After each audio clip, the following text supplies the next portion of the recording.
well, you just lose yourself. My husband has to yell at me and say, it's time for coffee now, or come on for lunch. I live in this little area and I'm so happy here. I'm happy. It makes you happy. That's what it's all about. My name is Mary Williams and I live in Clitheroe, Minnesota on Stuart Lake, and I'm a sculptor. I work in clay and stone and cement. Well, I've probably been doing this my whole life, but I went to the University of Kansas for 2 years. I was going to be an interior designer because my father said you had to make money. So I went up to the Art Institute in Chicago, and when you take classes up there, you take a little bit of everything. And I took a sculpture class and I was gone. I work every day, practically every day, in my studio from about 9 in the morning till about 3 in the afternoon, and then I have fun. I just have fun. Stone sculpture came very, very easy. I just went for it. I did a little studying, but I think, you just have to love a stone and it just blossoms. Clay I worked hard on. I've taken many classes in clay and I enjoyed it, and I learned a lot, just anatomy classes and all that. Cement, I got a grant from the Lake Region Arts Council. A few people were asking me to do outdoor work, and I did the Ladies in the Garden.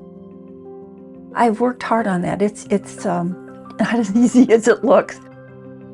When people drive over the little hill there and see the ladies in the Hosta Garden, I'm always surprised that they're so, oh, like that. And it still, to me, to this day, it's really nice to see that. My stone, I use pneumatic tools. So I have an air compressor and I carve with that.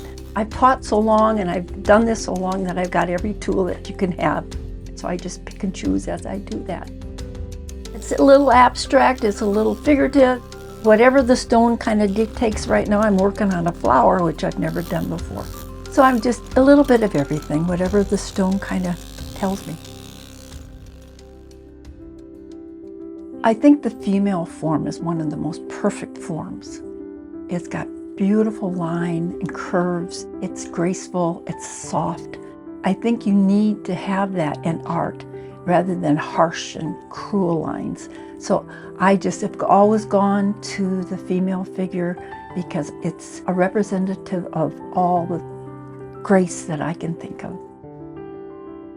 Well, one of my favorites is called the hug, and it's a stone. My son gives me great hugs, and that's where that came from.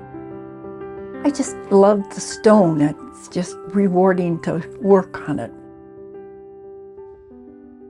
A few years ago, I was contacted by the Historical Society in Fergus Falls to do Ojibwe women, and I did 3 mock-ups. One was a tall lady holding a baby on the back, and then I did a very modern one, and then I did the woman holding the basket full of fruit, and that's the one they picked. It took me about 6 weeks, and I worked every day. It was cold and rainy and awful, but it was fun to do.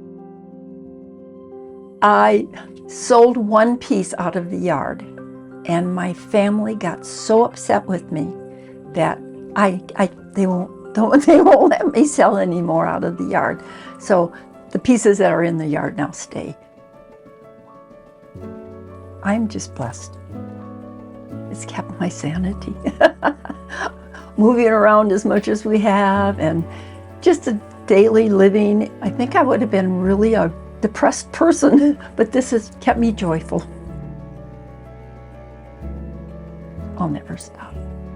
It's ingrained.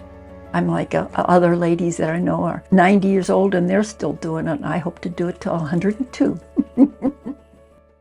Funded by the Minnesota Arts and Cultural Heritage Fund, with money from the vote of the people of Minnesota on November 4th, 2008. And by the members of Prairie Public.